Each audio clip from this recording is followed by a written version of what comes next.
and welcome to Dustin's Kaleidoscope. I am Dustin, and I am here with Eric Shorter, who is a poet, musician, and actor. Thank you so much for joining me again. Thank you for having me back, Dustin. It's a real pleasure to be here again. Well, I wanted to have you back because you have some new work. But before we get into that, there may be some people who haven't seen the first episode. Right. So I wanted you to give us a little bit of your background and tell us a little bit about why you started writing poetry and your educational background as well. Why I started writing poetry, I didn't choose it, it chose me. Oh, okay. I'm a poet at heart. I've always written poetry. I didn't realize that I had this art form in my hands until sometime around the end of college. And then I had been collecting just random abstract writings for years. And when I moved to Los Angeles in 1991, the spoken word scene was kind of emerging. Okay. And I attended some performances, and then I got up the courage to read some of my material, and I produced my own chapbooks and gave them away to friends and family. I moved to the Bay Area, and the slam scene was really big, and so I started doing poetry slams and getting all into that vibe, and again, writing my own books and producing these books. But I never took any schooling, formal training in writing poetry. I always read the masters. I always loved poetry for some reason. It just called me. Really? And I studied music, and I studied theater arts, and I have a degree in political science. I thought I would go to law school, but then I gave up that Betty Crocker recipe for living and decided I would pursue the arts. And Okay. I pursued my passions as a musician and performed what you could say professionally in the Bay Area for a number of years.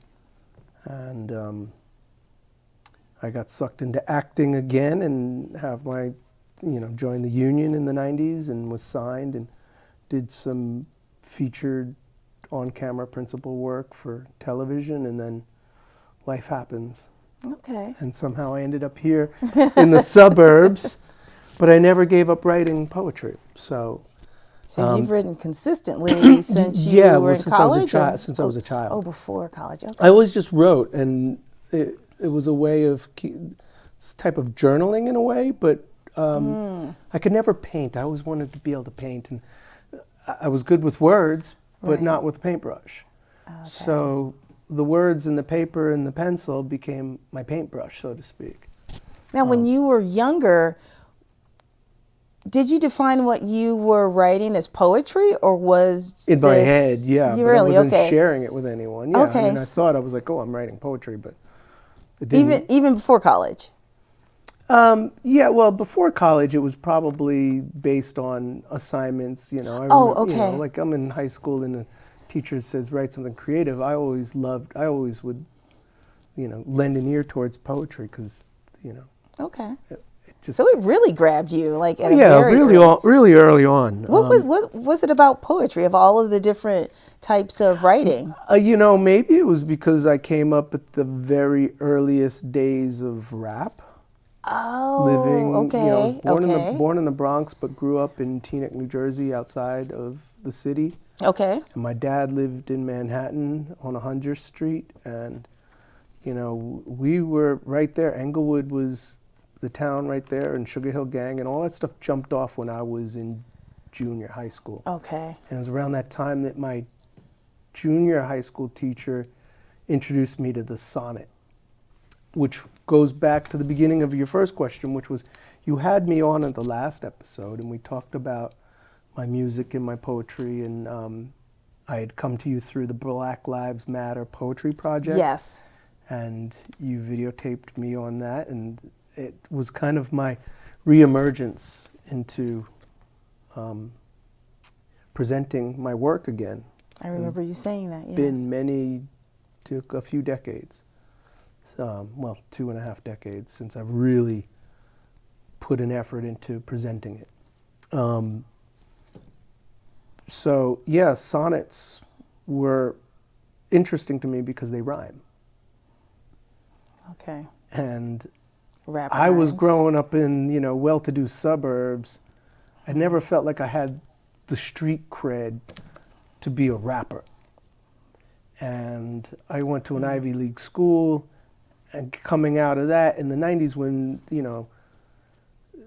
the Native Tongues, Jungle Brothers and Tribe and De La were all jumping off and all this stuff, and I'd moved out to LA and Cypress Hill and all these rap groups, and I had a friend tell me, you should be a rapper. I'm like, I grew up in a well-to-do suburb, house full of intellectual. I was raised by intellectuals and went to an Ivy League school. I can't be a rapper. But I love Langston Hughes and Rita Dove and all these great writers. And, how could I not want to at least find a way to be a part of that art form? Right. And maybe it was through writing that it allowed me to, because I had my music and I was performing and playing, but, if I read something from, I don't know, Entezaki Shanga or something like that, it moves me. So I just felt an affinity for it. But I always had my own style, which was, at the time, and it's difficult for me to process now, I definitively suffered from a bad case of juvenile alcoholism. And so lots of times I was just writing all this abstract stuff because my brain was overflowing with material, just input. And, I think I was clever and creative. Like, I don't know. What do you think Charles about Bukowski, that? When you look back, what do you think about that writing? Well, interestingly enough, I'm actually revisiting it now. I've kept all of the material. Oh, wow. And I have a box, and I've started my own YouTube channel, and you can watch and hear. I'm cold reading all of my old material. All of it. I'm going to read it all the way up to this new stuff, which was the impetus for me being here, because in the last episode, I introduced this book. I remember the book, yes. And I had just started writing in this recycled notebook. Because this is from, did you already have writing in there as well? Like, I think I'd written 2 pages. Yes, there was something. There was. Yeah, it wasn't completely empty. Oh, God, no. It was one of those things where you were asking me about it, and it was a recycled notebook that I found, and I ripped out the pages I hadn't used. And it goes back to this concept of the process, and you would ask me about my process. Yep. So that was, something that I thought was important to understand, because I know people write, whether it's, longhand or poetry. Some people have you have a different process. Right. So when you were writing this new book, and you said it was basically like trying to figure out your process, or you had already defined it, like, what was the process? Like, what? Well, you actually inspired me to look at that, because I didn't really ever have a process, and I always gave myself assignments to do things like the sonnets, right? Justin sonnets, or that long form ancient Japanese That's stuff right, yes. that we talked about. Yes. Those were assignments. I'd forced myself to write in a particular form so that I could feel like I was following a process. Whereas prior to that, it's always been kind of a free jazz, free form play for me. And that goes to my musical training. Okay. Because my last musical mentor was the legendary trumpeter Wadada Leo Smith. And it goes to the free jazz, and what we call creative music and spontaneous composition. And a lot of those legends are now moving on, and kind of a young guard has picked it up. And that avant-garde scene has a lot of momentum. And it's interesting for me now to feel like I've always been a part of that. And I played with many different outfits, and some of them were very abstract and avant-garde. And so were you thinking of your poetry in that way, abstract and avant-garde, or Oh, absolutely. something? Okay. I always thought of myself as being more experimental and leaning towards the avant-garde. But I've always taken it very seriously. And so at the time that I showed you this book in the last episode, Right. I left and I said, well, what is the process going to be for this? And how am I going to do this? And this book is abstract because we titled it off of the stickers that I found on Right. it. I remember that. And the name is this Vexford Earthworm, the Lucky Bastard. And I'm like, okay, that's what it's going to be. But in the end, when I was done, I did AKA, also known as Yes. what? I saw that. Yes. AKA what? And what I started doing was looking at all of my experiences and moments in time as a type of proprioception. Okay. I took it upon myself to research the earthworm. Like, who is Vexward Earthworm, the Lucky Bastard? Right? And the earthworm doesn't have the senses that we have. Doesn't have any of them, no eyes, ears, whatever. It largely moves on vibrations. And everything, it can determine shapes, does have a sense of taste. And he's a free jazz musician himself, and he plays with a bass player that I went to see him. They have a band called the God Particle. It's a whole nother story. But the interesting thing was his proposition is that creation in the smallest, most minute quantum particles lead us to this notion of creationism as a form of vibration, stems from vibrations. Right? Which leads you back to the earthworm.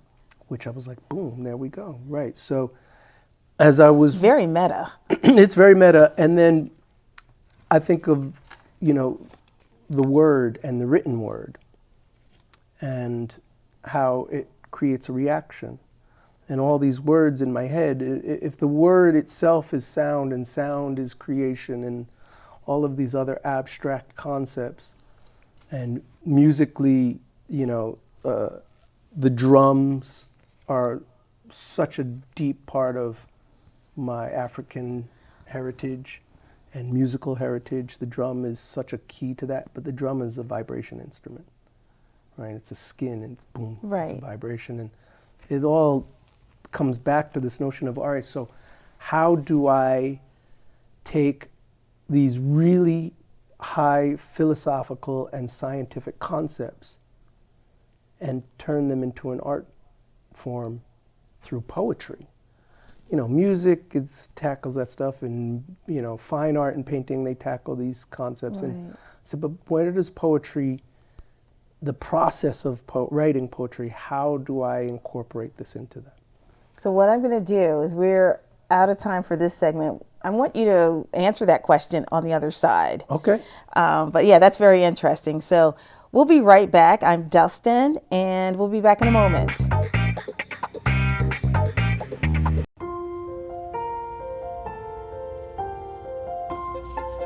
an onion.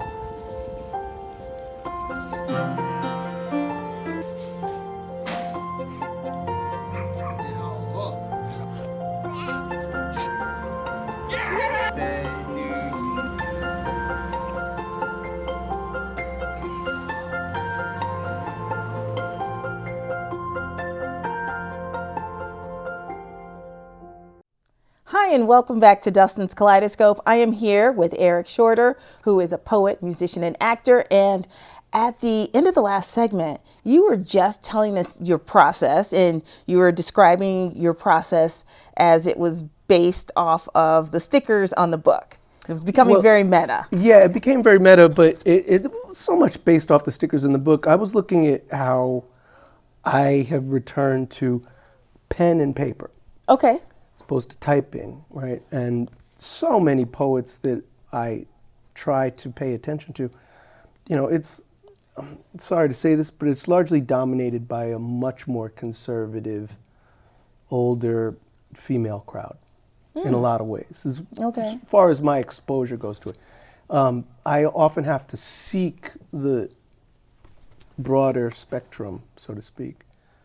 And as I was looking at how I was writing, I kind of reverse engineered it, as you said. I started thinking about, all right, how is this going to work? All right, this connects to this, right? If the earthworm lives on vibrations and the vibrations are a part of this whole deeper quantum physics, theoretical physics concept of creation, and I'm creating something here, I really just decided I'm going to allow the aspects of what I pick up as I go. Okay.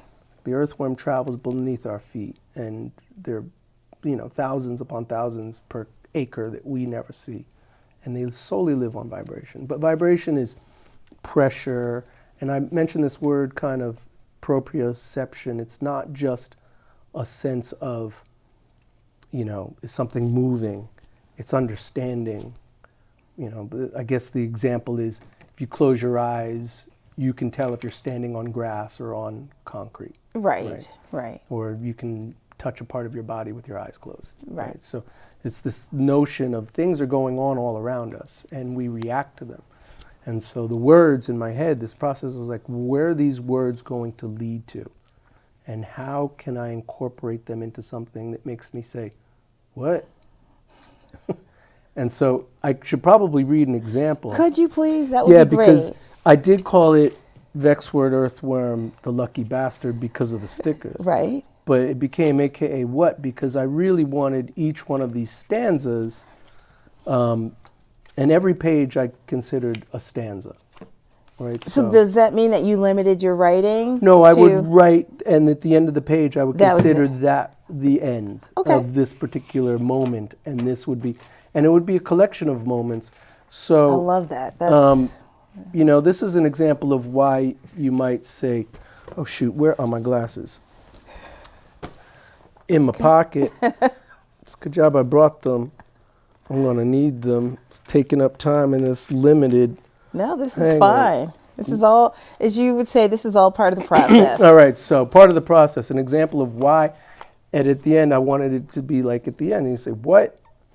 So it goes like this. And this is just one example of the many pages in here. Okay. This is a page. Hucksters and hustlers blasting their pistolas at everyone else's feet, setting off a scramble to the swamp, the quagmire of philosophical differences. Desire makes waves, cool breeze, sunshine or not, yes sir, acutely aware of vibrations. Decipher what the bomb says. Can it mean fair stacks forward? Somewhere in a distant land, right here with us unsettling mindsets in desperate need of a diaper, change, and evil, indiscriminate will, born of vicious apathy, pathetic, trapped on asphalt, in too deep, don't swim, leading to countless dead. This good day of eternal forgiveness, the cute little snacks are flushed from the pile of cut branches, laid neatly to rest, brought down by the gale. A pretty sly fox has mouths to feed. A deck of cards, 52 on hand, and ripped goes the sound of their shuffling beneath the hallowed Byzantine-styled halls. Faith versus fate, a belief in the outcome delivered on the tables from a dealer unknown beyond the firmament. What? I love it. And that's just an example of each one of these stanzas. In the book. Where, that's great. I was waiting in the holding room for a show I was working on, and we were in a church. And that's where... And it was a Byzantine church with like this wild style, and I had a deck of cards that I was like, and then I was thinking about God and fate and who deals the cards, right? So beyond the firmament is this higher concept. So it was taking all of the actions and abstract concepts around me and the physical places and things that I'd hear and see and smell, using all of my senses to allow the words to just be. And so, okay, so I'm trying to understand this as far as from a creative standpoint. So right. You said you're in this room, you're surrounded, this Byzantine building, deck of cards. So is it just like a stream of consciousness as far as you're putting the words down and then you are going back, erasing things, like editing, or you just... No. The only editing I did, and I give an example of this, is, and I talk about this at the end of the book. At the very end, I said, let me explain what's going on here. The only editing that I did was when I did more research about the earthworm. Oh, okay. I went back to see how I could incorporate it in places specific to this creature. Okay. So that it would be more about Vexford, Okay. the lucky bastard. The earthworm. Right. Okay, what are you talking about, right? Okay. So it's a little silly. Like I was talking about, it's hard to put comedy into poetry. But you've been successful. In some ways, for me anyway, I can laugh. But only because I understand that, so then now at last have an attempt to explain all that's readily observable above from the point of view of benefiting them that's unable to see for themselves, which is essentially explaining the fact that these creatures are all around us all the time. Right. And they don't see or hear or know any of it. They just feel the vibration. And then that whole vibration thing comes out. But then there was this aspect of thinking about poetry and the poetry community and hearing other poets reading and going to shows and listening. And so much of it is you and I and you and I feel this and I feel that, and you might think this and you. And I said, early on, I'm going to remove the words you and I. I remember you saying that in the first episode. I took out the words you and I didn't allow myself to use them. And so in that way, I allowed it to be about the moments. Okay. And how many moments we live our lives that disappear. You ever see the movie The Awakenings? Robin have. Williams? Oh, yes. Right. Yes. And my favorite tenor saxophone player is in there, Dexter Gordon. So it's a classic movie. It's one of my favorites. But he talks about the will of the ball, right? The catatonic schizophrenic patient catches the ball. Right. And he's like, it's as if she's using the will of the ball. And they all look at him like he's crazy. And I was like, well, I'm using the will of the words, the will of the pen and the paper, the will of the things around me to just inform me. Where will these words lead to? So each word might lead to something else. And I was thinking, all right, they're in my head. Are they vibrations in my head? So it all ties together to this concept of physics and So are you creation. thinking about that when you're actually writing? I mean... I'm trying not to think about it because I Okay. want to allow it to be, I want it to Okay. exist on its own in a way that I'm just channeling it. I'm putting it on paper with a pen and some, using the alphabet and mixing and matching letters from the alphabet to create words. And these words have their own meanings, and each one of those words can lead to something else that I might think about, and how much of that is lost. So when you're going through, because you said you're not formally trained as far as poetry. No, I didn't take any formal poetry classes. So when you are writing a stanza, each page is a stanza, how long is that is that taking you the entire day? Is it taking you 15 minutes? Does it depend? It totally depends. Okay. Some pages are fragments of pieces that happened over time. Oh, so you may not even finish a page. Like you don't finish No, one page in one setting. One page could be in one sitting, rather. One page could be a week, two. Oh, 2 weeks. okay. Okay. Or it could be 15 minutes. Okay. Or it could be 2 minutes. Like, That's interesting. I got something, I got to write it down, right? Okay. And it might be a fragment, and I'm like, okay, and then that's all I have. So that fragment leads to something else. I'm like, oh, there we have a connection, and the next fragment becomes this piece. Okay. So I don't think the beginning of this, I marked this up because there were things I thought we'd talk about, but we probably don't have time. But, the early part of it, there was this reflection, this theme of, I wrote about it where You know, I'll put my glasses back on and I'll read it if I have Okay. time. Sure. I'll We have just a couple minutes. I'll read a few. There's an essay in the head, perhaps 2 or 3, even getting further and further away from the initial point of origin, an impetus to prompt deep considerations. Maybe it's about how light is both a particle and a wave, so evident in the disco ball, reflections of colored beams and spots, moving through clubs of club life and roller rinks of old eyes, colliding with particulate matter from atmospheric smoke machines, faking the ambience and ambient noise. Scientists don't frequent these haunts. Science don't know. Or was it about the spotted lanternfly? The spotted lanternfly, prompting correlations to paintings of classic redcoats in their wigs on the walls of the hall in England, where the table batted around Halloween traditions and the Day of the Dead. How to celebrate when it's so painful? The cruelty of ancestral heritage, stomping them out as much as may have been, proved futile in the end of beloved guns. So I had this thought, and it was based on these experiences and conversations. And, you know, I went to the discos, and I was a club kid, and I liked to bounce, rock, skate, roll, and, you know, particulate matter and light is both a wave and a particle. And also, there were all these aspects that all came together, but that concept was something that started some other day when people were telling us, oh, you got to stomp out the spotted lanternfly. Right. And then another day Got I'm that part, in yeah. England, and I'm looking up at pictures of dudes in red coats, and I'm reminded of the spotted lanternfly. I don't know why.